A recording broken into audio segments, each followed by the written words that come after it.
بسم الله الرحمن الرحيم.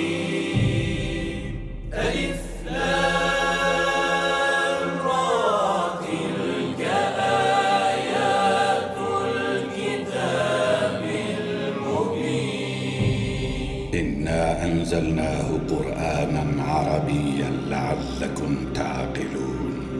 نحن نقص عليك أحسن القصص بما أوحينا إليك هذا القرآن وإن كنت من قبله لمن الغافلين. إذ قال يوسف لأبيه يا أبت إني رأيت 11 كوكبا والشمس والقمر رأيتهم لي ساجدين.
هزار و 160 سال قبل از میلاد، فدان آرام شهری در جنوب کشور بابل.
ایشتار بزرگ، ای خدای مادر، ای خدای مهربانی ها، ای خدای زایندگی و باروری، این کودک را شفا بخش و مادر نگرانش را شادمان کن. مادر این کودک عهد می کند به درگاهت هدایای گرانبها تقدیم کند.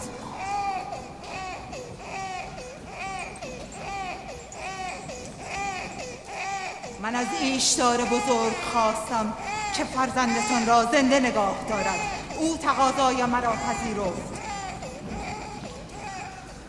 بروید و فرزندتان را آنگونه بزرگ کنید که از پیروان ایشتار باشد.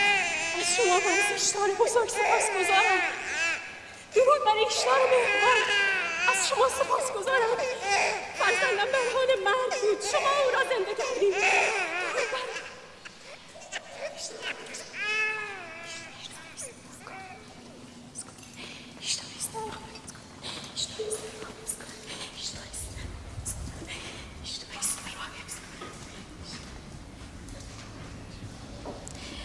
بیشک این کودک نیست، چون فرزند ما شفا خواهد یافت. ایشتار خدای مهربان و قدرتمند است، حتما او را نیز شفا خواهد داد. حتما همینطور است. برویم. شما را چه می شود؟ شما که خود مسجود ملائک هستید، سجده به پیشگاه مصنوع خیش می برید؟ هستی همه تسلیم و منقاد انسان است، آنگاه شما سر تسلیم در برابر سنگ بیجان فرود می آورید. تو این سخنان را از نزد خود میگویی و بیهوده به خدایان ما اهانت میکنی. من از نزد خود نمیگویم. من فرستاده خدا و سخنانم از کتاب خداست. این کتاب آسمانی صحف است که بر جد من ابراهیم پیامبر نازل شده. من پیرو دین او و مروج و مبلغ این کتاب هستم. از خود نمیگویم. در آن کتاب آسمانی نوشته شده که به خدایان ما اهانت کنی؟ اهانت نمی کنم، سوال می کنم. اگر می دانید پاسخ بدهید، اگر نمی دانید بپذیرید. از شما می پرسم، تندیس های معبد ایشتار خالق شما هستند یا مخلوق شما؟ ایشتار بر شما سیطره دارد یا شما بر ایشتار؟ ایشتار بر شما فرمان میراند یا شما بر او؟ اگر ایشتار سنگی ضعیف و ناتوان است، پس چگونه فرزند مرا شفا داد؟ راست میگوید، ما هم دیدیم. آری حقیقت دارد. ایشتار فرزند او را شفا داد. من دیدم. آن شنوای دانایی که ناله های تو را شنید فرزند تو را شفا داد، نه ایشتار. تو اگرچه به غیر خدا پناه بردی و از غیر کمک خواستی، اما او که آگاه بر احوال همه بندگان است به حال زار تو رحمت آورد و فرزندت را بهبود بخشید. تو را چون چشم بصر است و بصیرت نیست، ایشتار را دیدی اما شفا بخش حقیقی را ندیدی. خلاصه کلام یعقوب این است که خدایان خویش را رها کرده و خدای او را بپرستید. درست نگفتم؟ آخر از خدایان خود چه خیری دیدیم که از خدای تو ببینیم؟ من شما را به پرستش خدای برتر می‌خوانم، خدایی برتر از همه هستی. از کجا بدانیم که خدای تو از دیگر خدایان برتر است؟ از کجا که تو و خدایت همچون کاهنان معبد ایشتار به فکر انباشتن سیم و زر و تامین منافع خود نیستید. همه می‌دانید که من برای لابان شبانی می‌کنم و از خود چیزی ندارم. آیا تاکنون مزدی از شما طلب کردم؟ آیا جز کار و تلاش و شبانی از من دیده اید؟ اگر از این پس طلب کردی چه؟ تا کنون قدرت نداشته ای، وگرنه تو هم بهتر از کاهنان نیستی. همه شما یکی هستید. بر عریکه قدرت که تکه زدید، شکم خود را سیر می‌کنید و گنجینه های خود را انباشته می‌گردانید. من به تو حق میدهم. تنها فرزند بیمار خود را از دست دادی و هیچ کس تو را یاری نکرد. نه ایستر جادوگر و نه ایشتار خدای معبد. اگر به همه خدایان هم پشت کنی حق داری. من با ایشتار خدای ناتوان معبد کاری ندارم. روی و سخنم با خدای نادیدنی توست. ما به اندازه کافی از خدایان سرد و سنگی کشیده ایم. تحمل خدای دیگر را مأمورین آمدن. مأمورین معبد آمدن. فرار کن فارس! فرار کن!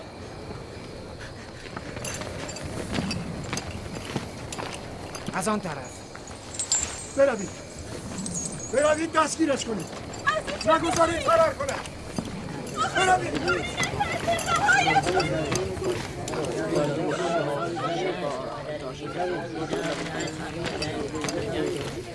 اگر داماد لابان فرماندار نبودی میدانستم با تو چه کنم. مرا از تو و مأمورین معبد باکی نیست. پراکنده شوید. بیش از این به کفرگویی های یعقوب گوش ندهید. مگر نمی بینید کفرگویی های یعقوب قحطی برای فدان به ارمغان آورده است؟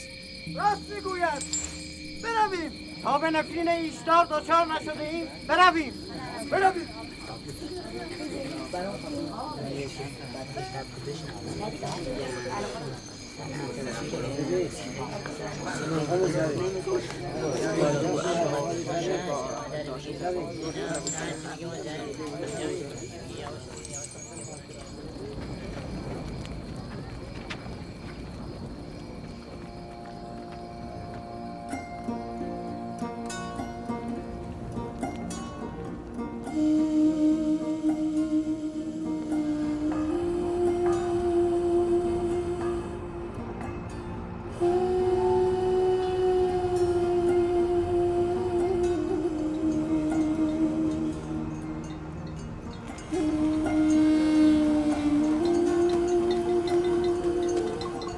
اگر به زودی باران نبارد تمام محصول مردم فدان از بین میرود. امیدوارم خداوند هرچه زودتر باران رحمت خود را بر این شهر نازل کند. آنجا چه خبر است پدر؟ این رسم دیرینه مردم فدان است. دشمنان ایشدار را آتش میزنند. آتش زدن با منجنیق.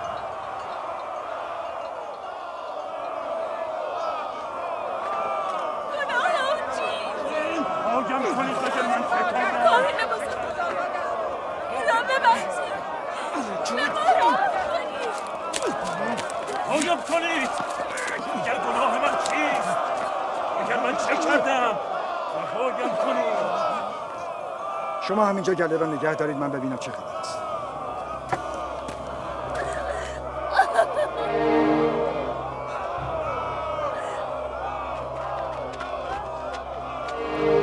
آیاب کنید!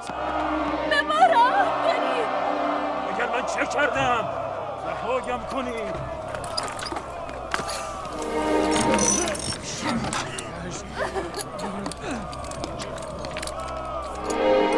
یعقوب شبان است، خواهرزاده فرمانده لابان. کاهن بزرگ به ما راه فارس کنم. بزار کافر همین است.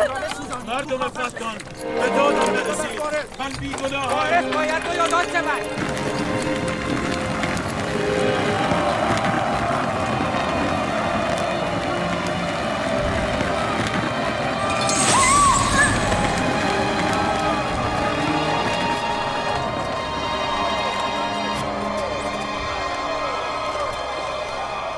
من بیگناهم. مردم فدان به من راه کنید. من بیگناهم ای مردم فدان. متهم فارس دشمن ایشتار می باشد. او با سنگ به ایشتار حمله کرده و او را خدایی بی عرضه و نالایق خطاب کرده است. طبق سنت قدیم مردم فدان، کسانی که به خدای بزرگ ایشتار اهانت کنند باید با منجنیق در آتش افکنده شوند.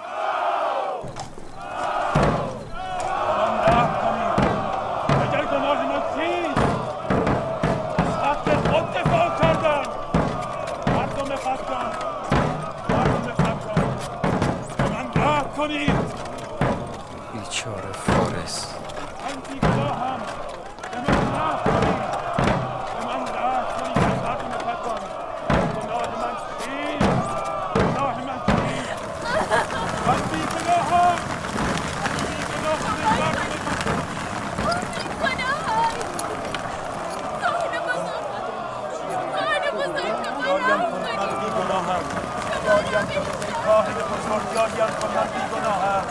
بیهوده فریاد نکن. یا باید خونبهای خود را بپردازی یا در آتش سوزانده شوی. او را نسوزانی. مردم فتان به من راه کنید. من بیگناهم ای مردم فتان. او را نسوزانی. بهای خون او چقدر است؟ من میپردازم.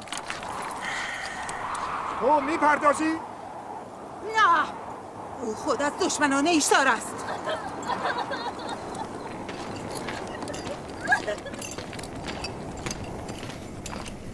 تو خود از دشمنان ایشتار هستی. ابتدا باید بهای خون خود را بپردازی. پس چرا مرا دستگیر نمی کنید؟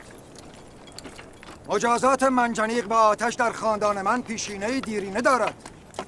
پدر بزرگ من ابراهیم هم یک بار به دستور نمرود در آتش افکنده شده است. اگر تاکنون دستگیر نشده ای به خاطر فرماندار است، چون هم داماد او و هم خواهرزادش است. پس منسوبین به حکومت و فرماندار می توانند به خدایان اهانت کنند و مجازات نشوند. دستگیرش کنید و چون پدر بزرگش در آتش بیافکنید.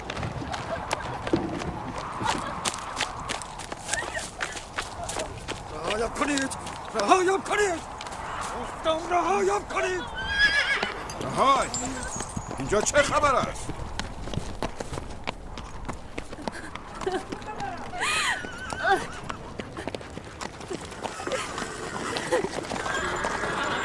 او را رها کنید. متهم را هم آزاد کنید. فارس باید مجازات شود. وقتی یعقوب خونبهای او را میپردازد حق ندارید او را مجازات کنید.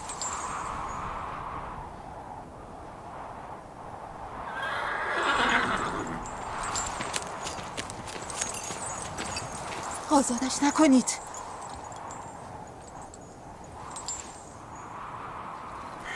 یعقوب، تو باید 500 دینار بابت خونبهای فارس بپردازی. مانعی نیست، من این پول را خواهم پرداخت.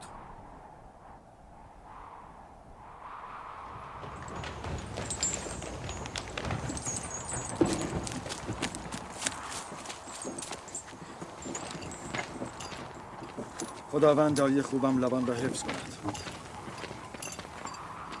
من تا به کی باید مراقبت باشم که دست از پا خطا نکنی؟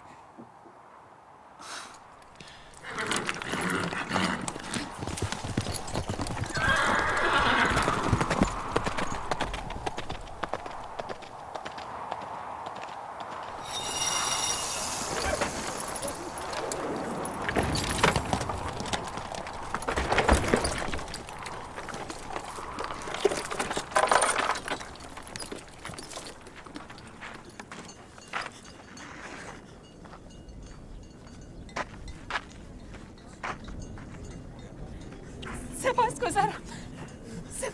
چه میکنی؟ سپاسگزارم.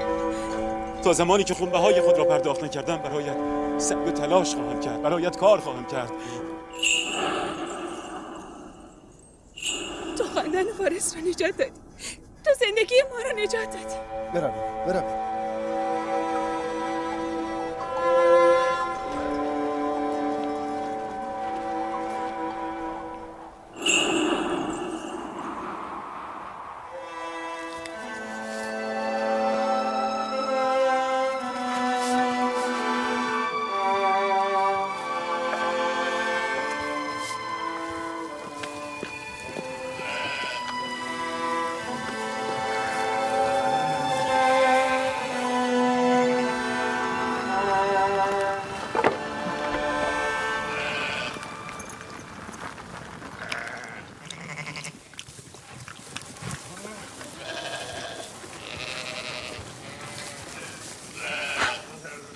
مرد خوبی است. بیچاره مدام زحمت میکشه. سال هاست که ایشتار از مردم فدان و بابل قربانی میگیرد. اگر پدرت لبان به داد من نرسیده بود هر دوی من را میسوزاندند. فارس به خاطر نجات جانش باید ایشتار پرستی را رها کرده یکتا پرست شود. شده است راهیل، شده است. از لحظه ای که از مرگ نجات یافته یکتا پرست شده است.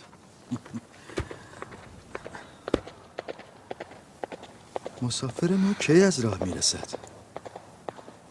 به زودی یا نبی خدا. چیزی نمانده.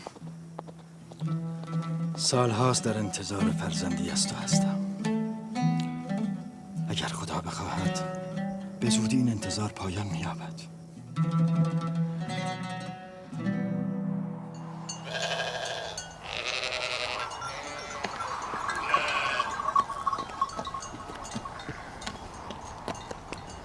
درود بر ایسردان و همراهان.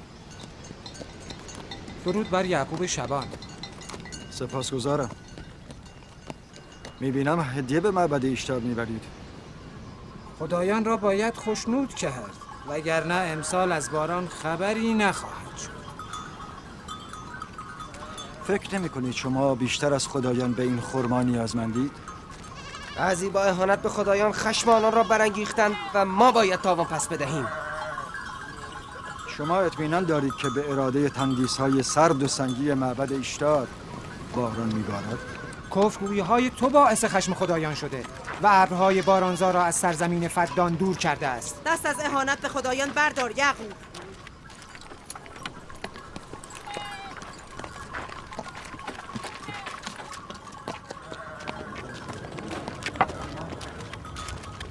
این چه ستم با خویشتن است که خداوند قادر مطلق را نهاده تندیس‌های سرد و ضعیف را می‌پرستید؟ چرا زمین فسرده جان خویش را با نور ایمان به خداوند یکتا گرمی نمی‌بخشید؟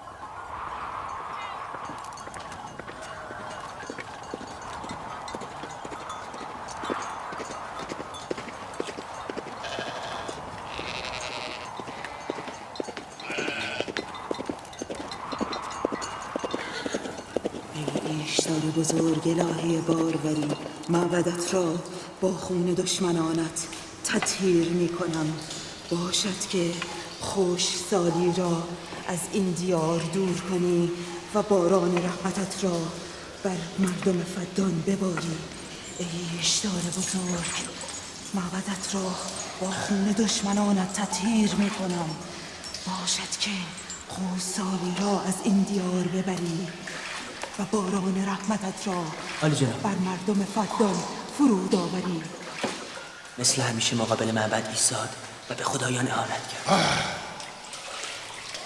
با ایستادن و زن فرزندش نیز سخن گفت، اما من چیزی نشنیدم.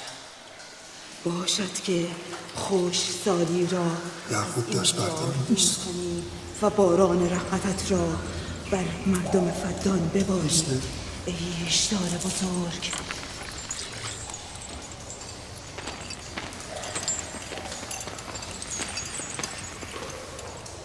باز هم یعقوب شروع کرده است. امیدوارم که به نفرین خدایان دچار شود. حال با او چه کنیم؟ تو لابان را به اینجا بخوان. چاره کار با من. هرچی زودتر لابان را به اینجا بخوانید.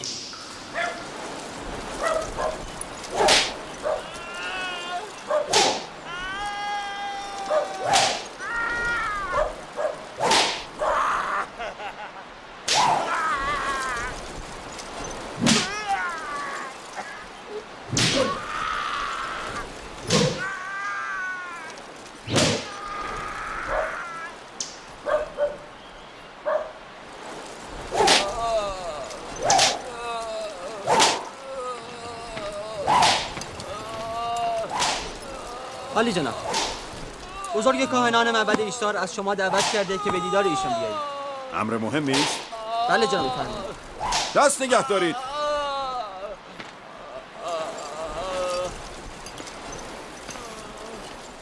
اگر بار دیگر دزدی کنی از زیر شلاق زنده بیرون نمیایی. قول میدم دیگر غلط میکنم. بازش کنید. با من بیا.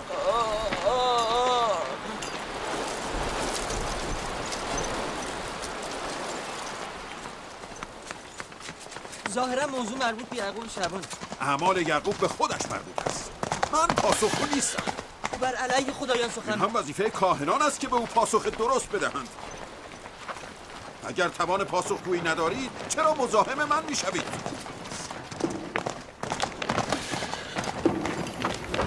خدای خدایان، ایشتار بزرگ خشمگین است.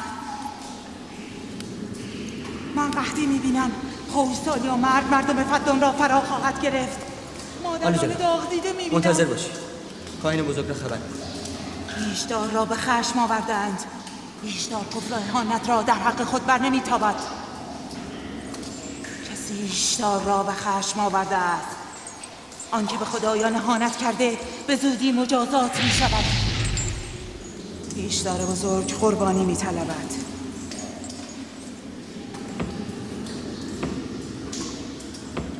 رابان،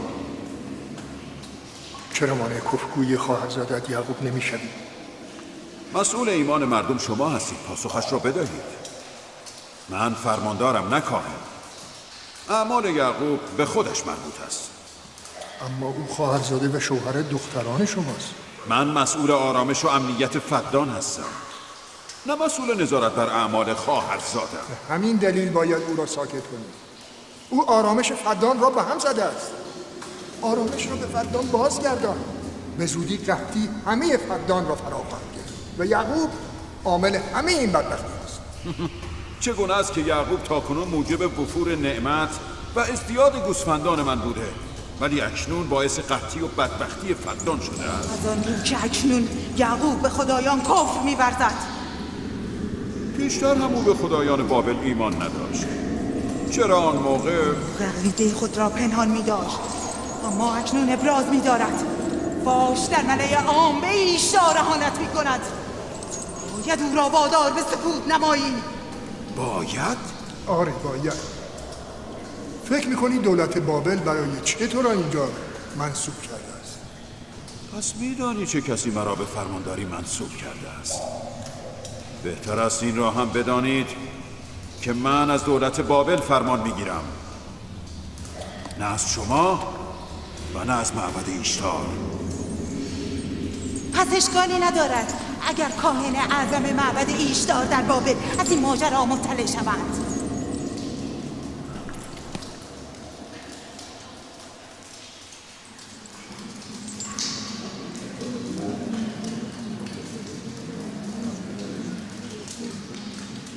با یعقوب سخن خواهم گفت. به یعقوب بگو اگر خطری از جانب او من و خانواده‌ام را تهدید کند تمام خاندانش را به آتش خواهم کشید. طوله‌ای که قبل از پدر مادرش باز کند زودتر به دست گرگ دریده می شود.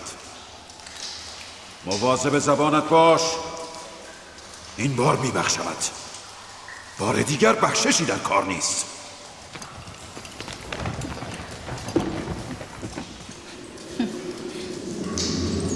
اگر قحطی موجب از بین رفتن محصول من شود، یعقوب و خانواده‌اش را زنده نخواهم گذاشت. همین حالا هم به محصول امسال امیدی نیست.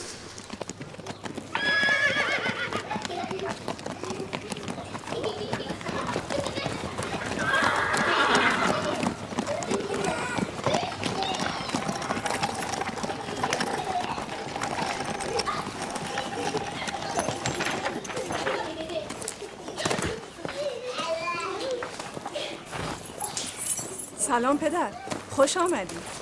سلام پدر، چه عجب. بزرگ فدان آرام و فرماندار شهر فرصتی یافته و به دیدار دخترانش آمده است.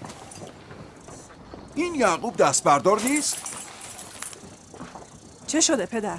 باز هم کاهنان معبد ایشتار از یعقوب شکایت کردند. یعنی این همه بلوایی که در فدان به راه افتاده دسیسه کاهنان است و یعقوب هیچ خطایی مرتکب نشده؟ شما خوب می‌دانید که یعقوب جز انجام رسالت و ادای تکلیف کاری نمی‌کند. او را با آیین چند هزار ساله معبد ایشتار چه کار؟ اگر او می‌خواهد از دین پدر بزرگش بگوید، خب بگوید. اصلاً خاندان مرا هم تبلیغ کند. اما اهانت به اعتقادات مردم چرا؟ شما اشتباه می‌کنید پدر. آنها همین تبلیغ را نیز بر نمی‌تابند. پدر، یعقوب مأمور ابلاغ آیین یکتاپرستی است. آیین پدرش اسحاق و پدر بزرگش ابراهیم. شما نیز مسئول حفظ آرامش و امنیت مردم فدان هستید. او به وظیفه‌اش عمل می‌کند، شما نیز به وظیفه خود عمل کنید. شما هم مثل او سخت سر و بی‌پروا شده اید. اگر من بخواهم به وظیفه‌ام عمل کنم که شما باید آواره کوه و بیابان شوید. پدر، من و خواهرم لیا به دین همسر خود هستیم و در ترویج آیین یکتاپرستی از او حمایت خواهیم کرد. شما همه دیوانه شده اید؟ چرا به فکر موقعیت من نیستید؟ میدانید اگر کاهن بزرگ معبد ایشتار در بابل بداند که خواهرزاده من در فدان بر علیه معبد ایشتار تبلیغ می کند، چه بر سر من خواهد آورد؟ قدرت خدای یعقوب فراتر از قدرت ارباب معابد بابل است. پس سزاوار است که ما و شما از خدای خیش بیمناک باشیم، نه از خدایان سنگی. من نه با خدای او کار دارم نه با خدای اینان. فقط میگویم یعقوب حق ندارد موقعیت مرا در فدان متزلزل کند. چه شد راهیل؟ راهیل راهیل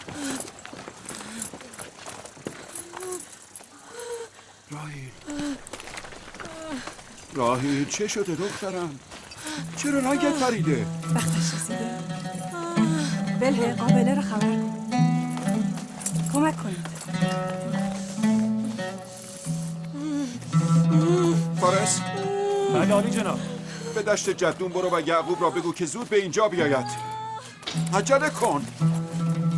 با اسب من برو.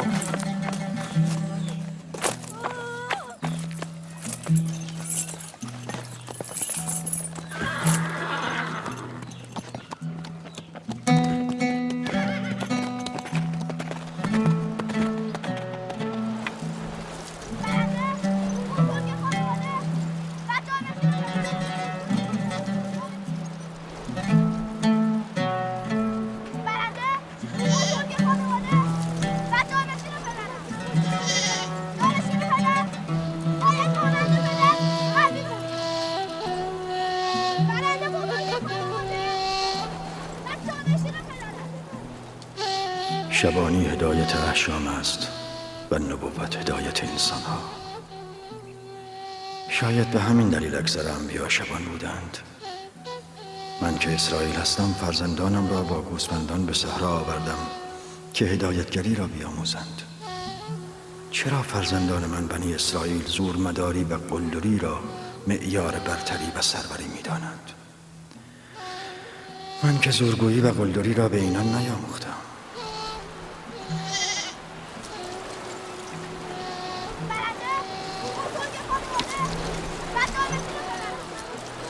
برخیزید! برخیزید! برخیز شما! برخیز! جانشین من و بزرگ خانواده کسی است که خدا را بیش از همه دوست داشته باشد، نه آن که زورش بیش از همه باشد. ابراهیم و اسحاق بهترین بودند، نه قدرتمندترین.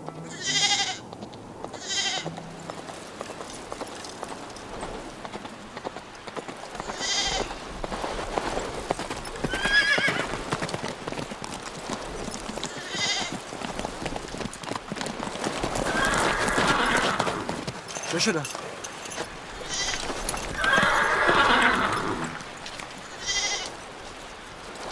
شماها گله را بیاورید.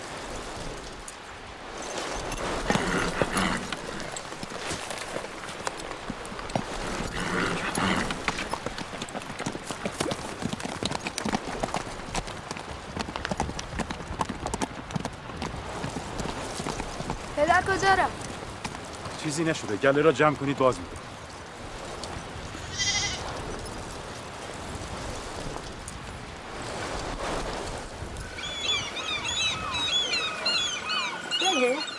راهیل هوای توست؟ بله. ببینم رابطه تو با راهیل خوب است؟ خوب بوده. تا امروز که فرزند نداشت هم راهیل با من خوب بود هم یعقوب. اگر آنها صاحب فرزند شود میدانم که هیچ یک برای من ارزشی قائل نخواهند شد. چرا این گونه فکر میکنی؟ یعقوب و راهیل انسان‌های بسیار خوبی هستند. یعقوب راهیل را خیلی دوست دارد. اگر بچه‌ای هم از او داشته باشد او را بر همه همسرانش سروری خواهد داد. مگر او چند همسر دارد؟ 4 همسر، من و لیا و زلفا و راهیل. همه همسران؟ آری، من و لیا و زلفا را دیگر فراموش خواهد کرد. عجله کن. اگر دیر برسیم همه تقصیرها به گردن من میافتد. من گمان نمی‌کنم. یعقوب مرد عادل و مهربانی است. اگر به جای حسادت کمی بر محبت خود بیفزایی هنوز هم تو را دوست خواهد داشت.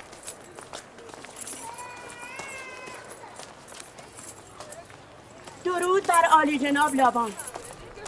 مژدگانی خوبی داری.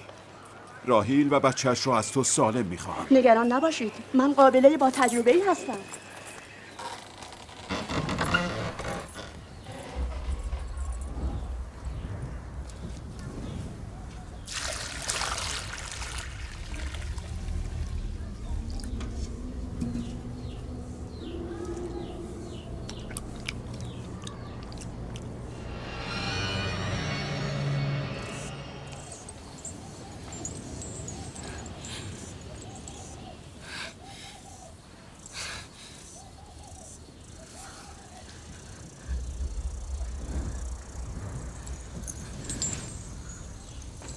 نگران نباش.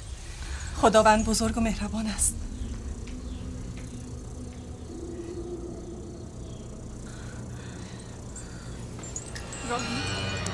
راهیل راهیل راهیل راهیل راهیل راهیل هوشو راهیل راهیل راهیل راهیل نکند که راهیل گرفتار خشم خدایان شده است.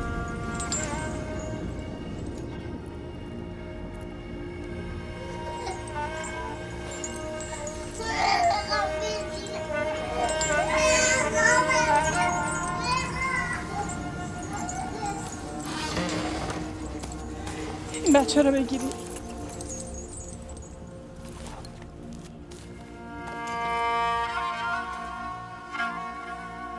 برای خالتان راهیل دعا کن. دعای شما زودتر اجابت می‌یابد.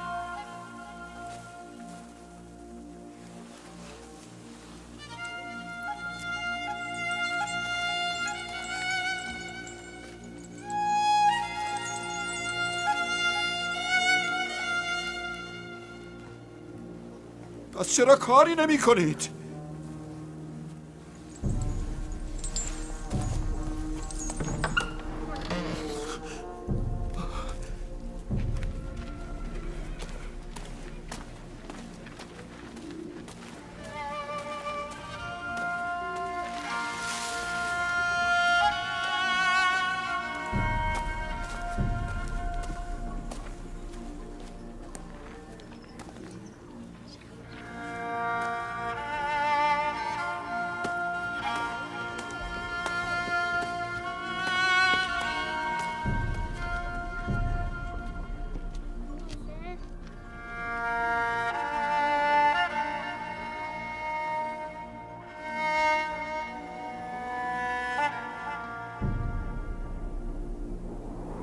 کسی ایشدار را به خشم آورده.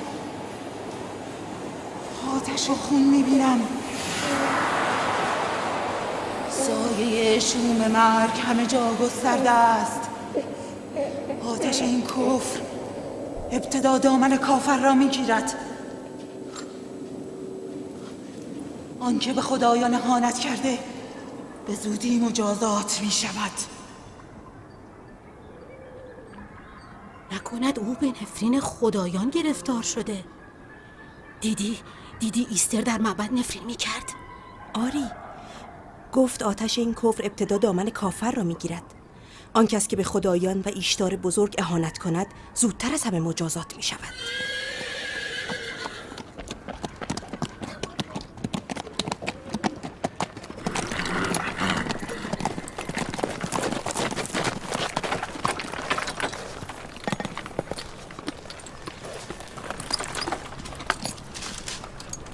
حال راهیل چطور است؟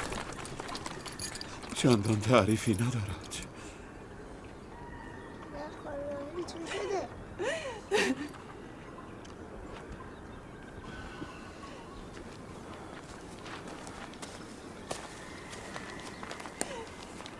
کاری بکنی. حال راهیل خوب نیست. آرام باشید. ما خدا را داریم. هر آنچه که او اراده کند همان خواهد شد. مردم به طعن و کنایه میگویند او به نفرین ایشتار و جادوی ایستر دچار شده است. بسیار خوب.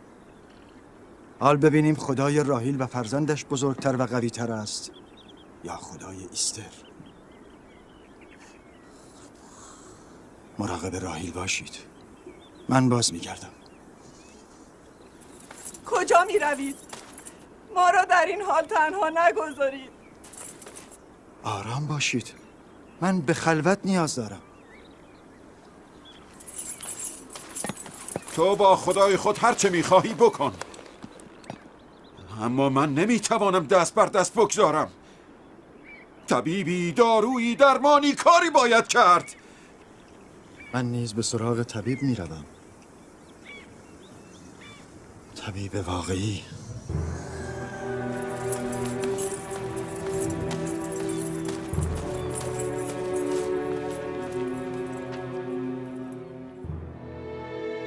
او هم بلای جان مردم فدان شده، هم بلای جان دختران من. نمیدانم با او چه کنم.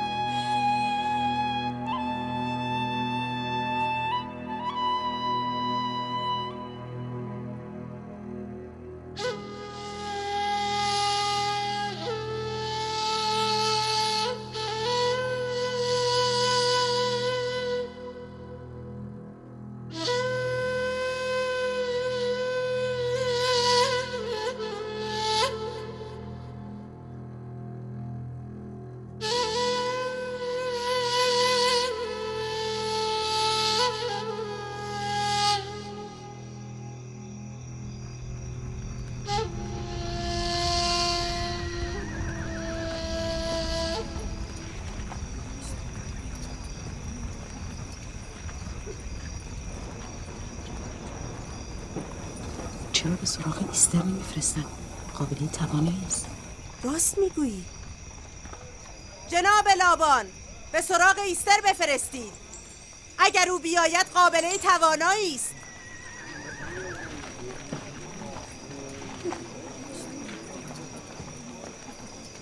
برو و ببین ایستر میآید. هر چه بخواهد به او میدهم. بگو لابان گفت اگر دخترم را نجات دهی قول میدهم یعقوب را از فدان بیرون کرده و معبد ایشتار را از شر او خلاص کنم. برو.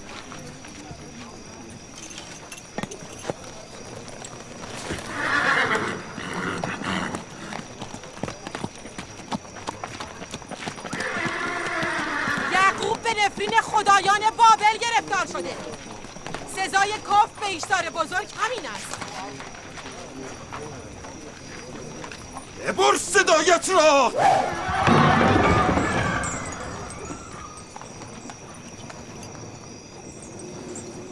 به یعقوب بگو چرا از خدایش یاری نمی‌طلبد. اگر من به جای او بودم به هنگام گرفتاری خدایم را فراموش نمی‌کردم. جناب لابان مرا فرستاده، نه یعقوب. او قول داده اگر دخترش را نجات دهی یعقوب را از فدان بیرون کند. به نظر من موقعیت خوبی است. مردم فدان باید قدرت ایشتار بزرگ و توانایی ایستر ساحره معبد را بدانند. اگر راهیل را نجات دهی بی تردید ایمان مردم فدان بیشتر شده، اینجا را پر از زر و سیم خواهند کرد. مرگ راهیل نیز همین نتیجه را دارد. پس بگذار بمیرد. بسیار. برو همین را به مردم بگو مرگ راهیل به خاطر کفر به ایشتار بوده. بگو که نتیجه یکتاپرستی و نادیده گرفتن ایشتار جز این نمی باشه. چه زیباست اگر با مرگ راهیل و فرزندش باران نیز بر فدان ببارد.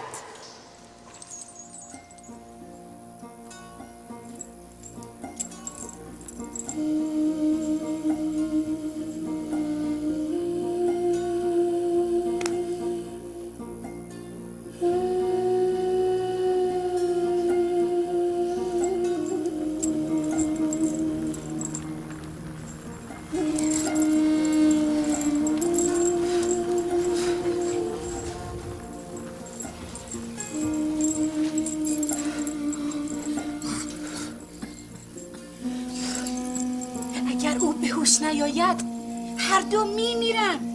این دو را میکشد، به هوش نمیآورد.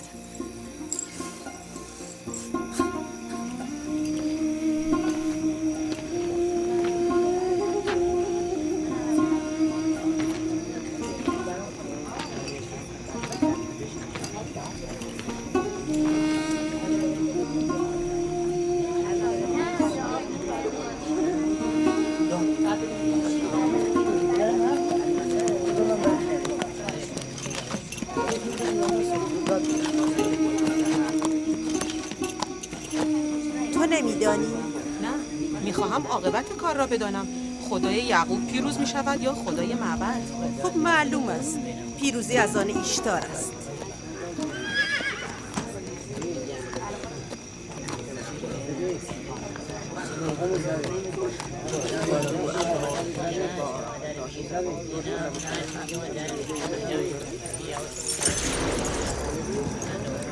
لابان، اسباب زحمت من شده ای که چه؟ یعقوب که گفت خداوند قدرتمند و بی‌نظیری دارد. پس چرا از او یاری نمیخواهد؟ جان راهیل در دستان توست. یاریش کن. اصلا فکر نمی کردم که به این زودی یعقوب دست نیاز به سوی معبد ایشتار دراز کند. چه خیال بیهوده و تصور باطلی. چه چیز باعث این تصور غلط در تو شده است؟ به زودی این تصور باطل حقیقت خواهد یافت آنگاه که مرگ زن و فرزندت را به عیان مشاهده کردی. مرگ و زندگی به دست خداوند است، نه به دست ایستر و ایشتار. من از ایستر خواستم که به اینجا بیاید. حال راهیل خیلی بد است. راهیل به جز به خدای خود به دیگری نیاز ندارد. از خانه من برو بیرون. بیرون. صبر کن یعقوب، با تو هستم. برو بیرون. زن و فرزندت امشب نابود خواهند شد. خشم ایشتار جز با مرگ عزیزانت فرو نخواهد نشست. همسر من با دعای تو نیامده است که با نفرین تو برود. مردم فدان، این نه به خود رحم می کند نه به شما. کفر او هم قحطی برای شما برمغان خواهد آورد، هم مرگ را برای زن و فرزندش. به زودی جادوی ایستر و قدرت ایشتار هر دو را خواهید دید. وای بروزت اگر بلایی بر سر دختر من بیاید.